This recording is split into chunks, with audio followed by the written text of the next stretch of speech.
नमस्कार दोस्तों, स्वागत है आपके अपने YouTube चैनल जीएस ज्ञान एजुकेशन में।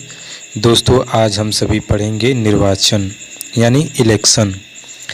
भारत में इलेक्शन यानी निर्वाचन क्या है, निर्वाचन में किस प्रकार से चुनाव होते हैं, इसके बारे में आज हम सभी पढ़ेंगे। भारतीय संविधान एवं राज्य व्यवस्था जो परीक्षा वाणी की है, इसको हम आज डिस्कस करेंगे। भारत में शासन की लोकतांत्रिक डेमोक्रेटिक्स प्रणाली अपनाई गई है।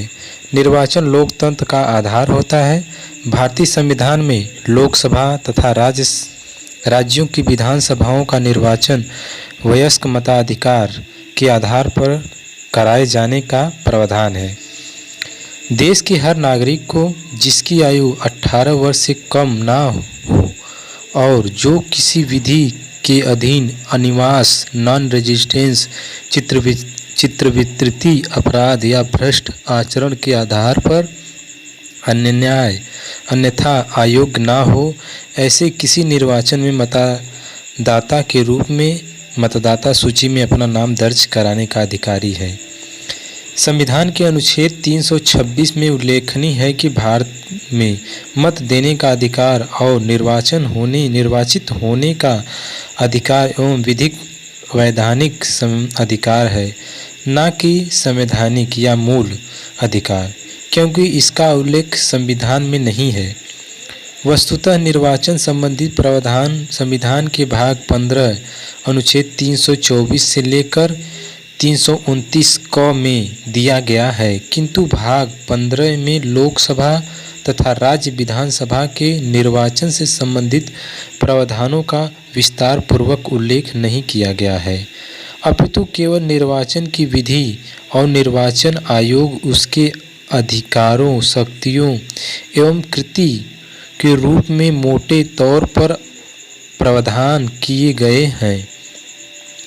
अनुच्छेद 327 के अधीन संसद तथा राज्य विधान मंडलों के निर्वाचन से संबंधित समस्त प्रावधानों का अधिनियमित करने की शक्ति संसद को प्रदान की गई है। उल्लेखनीय है कि राजनीतिक समानता की मांग कांग्रेस ने वर्ष 1931 में अपने कराची अधिवेशन में किया था। डॉक्टर भीमराव अम्बेडकर ने भी सार्वभौमिक वयस्क मताधिकार की मांग साइमन कमीशन के समक्ष सन 1928 में किया था। डॉक्टर अम्बेडकर ने चुनाव को समाज के सबसे पीड़ित वर्ग का हथियार माना था। इससे राजनीतिक कानूनी समानता स्थापित करने की बात कही थी। अनुच्छेद 328 के तहत राज्य विधान मंडलों को भी निर्वाचन के बारे में विधि बनाने की शक्ति है। राज्य विधान मंडल अपने किसी सदन या सदनों के निर्वाचन से संबंधित ऐसे विषयों पर विधि बना सकती है जिस पर संसद उपबंध नहीं कराती। संसद द्वारा निर्वाचन में संबंधित विस्तृत उपबंध अधोलिखित अधिनियम के तहत किए गए हैं, यथा लोक प्रतिनिधित्व अधिनियम 1950, लोक प्रतिनिधित्व अधिनियम 1951, राष्ट्रपतीय पर उपराष्ट्रपतीय निर्वाचन अधिनियम 1952, परसीमन अधिनियम 1962, परसीमन अधिनियम 1972 आदि।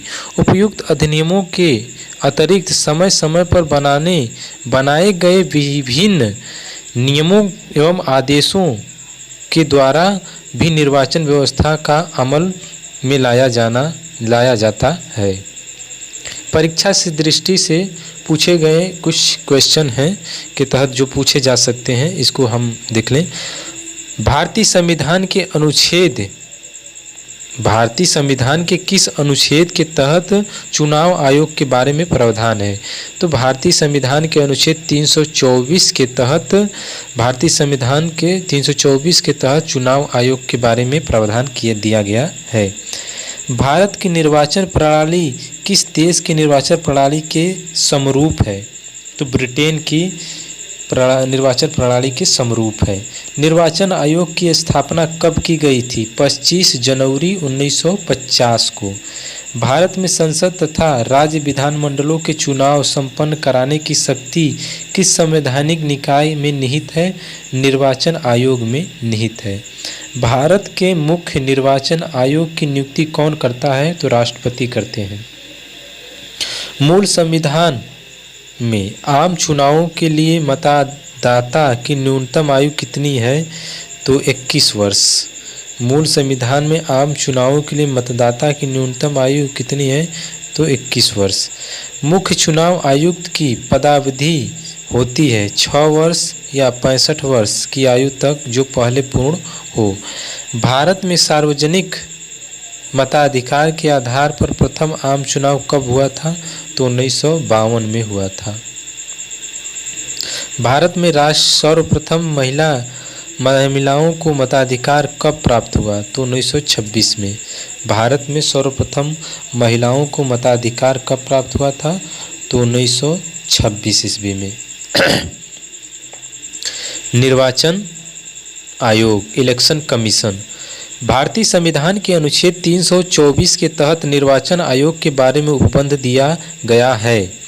भारत में निर्वाचन आयोग एक अस्थायी संवैधानिक निकाय है। इसकी स्थापना 25 जनवरी 1950 को की गई थी। इसका प्रमुख कर्तव्य स्वतंत्र और निष्पक्ष निर्वाचन सुनिश्चित करना व संसद व राज्य विधानमंडलों के प्रत्येक सदन के तथा राष्ट्रपति उपराष्ट्रपति पदों के होने वाले सभी निर्वाचन अधीक्षक, निर्देशक और नियंत्रण करता है। अनुच्छेद 324(2) में कहा गया है कि निर्वाचन आयोग एक मुख्य निर्वाचन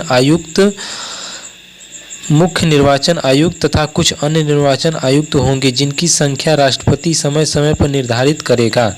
चुनाव आयोग के सभी सदस्यों की नियुक्ति राष्ट्रपति संसद द्वारा इस उपबंध में निर्वाचन कानून के अनुसार करता है। अन्य निर्वाचन आयुक्तों की नियुक्ति होने की दिशा में मुख्य निर्वाचन आयुक्त चुनाव आयोग का अध्यक्ष चेयरमैन होता है। राष्ट्रपति चुनाव आयोग के परामर्श से आयोग की सहायता देने के लिए प्रदर्शित निर्वाचन आयुक्त नियुक्त निर्देशक कर सकता है। बहुसंसदीय निर्वाचन आयोग 1889 तक निर्वाचन आयोग एक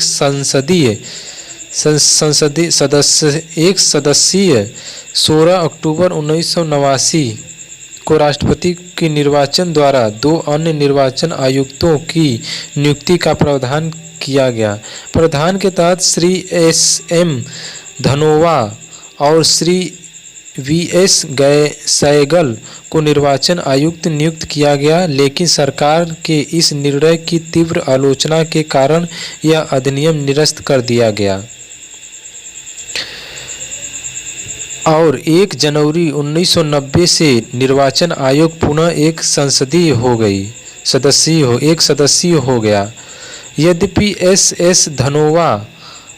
धनोवा बना भारत संघ के बाद में उच्चतम न्यायालय ने यह निर्णय दिया कि अनुच्छेद 324(2) के तहत अन्य निर्वाचन आयुक्तों के पद में सृजन और उत्साजन की शक्ति राष्ट्रपति से निहित है। 1 अक्टूबर 1993 को राष्ट्रपति द्वारा एक अध्यादेश जारी कर दिया गया। आयोग को पुनः बहुसदस्यीय बनाया गया तथा M.S. गिल व G.V.G. कृष्णमूर्ति को निर्वाचन आयुक्त नियुक्त किया गया। तत्पश्चात संसद द्वारा इस अध्यादेश को मुख्य निर्वाचन आयुक्त तथा अन्य निर्वाचन आयुक्त सेवा शर्तें अधिनियम 1993 के रूप में दिया गया। इस अधिनियम के तहत यह प्रावधान किया गया कि मुख्य निर्वाचन आयुक्त और अन्य निर्वाचन आयुक्त के अधिकार समान होंगे तथा उनके द्वारा कोई निर्णय सर्वसम्मति से या बहुमत से लिया जाएगा। तत्कालीन मुख्य निर्वाचन आयुक्त श्री T.S. शेषन ने इस अधिनियम की वैधता को उच्चतम न्यायालय में चुनौती दिए। मुख्य निर्वाचन S.A. अहमदी अहमदी ने की अध्यक्षता वाली उच्चतम न्यायालय की 5 सदस्यीय संविधान पीठ ने 14 जुलाई 1995 को सर्वसम्मति से दिए गए अपने फैसले को निर्वाचन आयोग को बहुसदस्यीय बनाने के लिए मुख्य निर्वाचन आयुक्त को अन्य 2 पद आयुक्त के समक्ष मानने संबंधित व उपबंध अधिनियम के वैध घोषित कर दिया। इस प्रकार वर्तमान में निर्वाचन आयोग में मुख्य निर्वाचन आयुक्त तथा 2 अन्य निर्वाचन आयुक्तों सहित कुल 3 सदस्य हैं। निर्वाचन आयोग की संरचना को लेकर वर्तमान में विवाद भी उठने लगे हैं तथा इसके सदस्यों की नियुक्ति एक ऐसी समिति द्वारा किए जाने की मांग की जा रही है जिसमें राष्ट्रपति, प्रधानमंत्री, राज्यसभा के सभापति एवं विपक्ष के नेता भी सम्मिलित हो। आइए देखते हैं परीक्षा दृष्टि। प्रथम परिसीमन आयोग का गठन कब किया गया था? तो प्रथम परिसीमन आयोग का गठन 1952 में किया गया था। चतुर्थ परिसीमन आयोग के अध्यक्ष कौन थे? न्यायमूर्ति कुलदीप सिंह। चतुर्थ परिसीमन आयोग का गठन कब किया गया था? 2002 में। परिसीमन संबंधित मामलों में अंतिम निर्णय देने का अधिकार किसे है? परिसीमन आयोग को। प्रत्येक लोकसभा, विधानसभा चुनावों के एवं पूर्व मतदाता सूचियों तैयार करने कार्य का निरीक्षण, निर्देशक और नियंत्रण कौन करता है? निर्वाचन आयोग। किस संविधान संशोधन द्वारा मतदान की आयु 21 वर्ष से घटाकर 18 वर्ष की गई? तो 61वें संविधान संशोधन 1989 को। नवयुवकों द्वारा 18 वर्ष की आयु पर मताधिकार का पहली बार किस आम चुनाव में प्रयोग किया गया था? तो नवंबर 1989 में सम्मिलित 9वीं लोकसभा चुनाव में किया गया था। निर्वाचन आयोग को 3 सदस्यीय आयोग सर्वप्रथम कब बनाया गया था? 16 अक्टूबर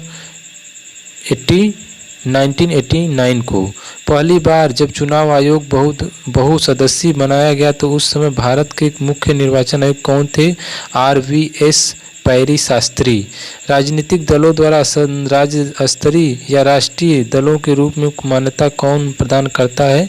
निर्वाचन आयोग। तो दोस्तों, आज का ये पहला भाग है। आप लोगों को कैसा लगा ज़रूर कमेंट बॉक्स में बताएं। जय हिंद, जय भारत।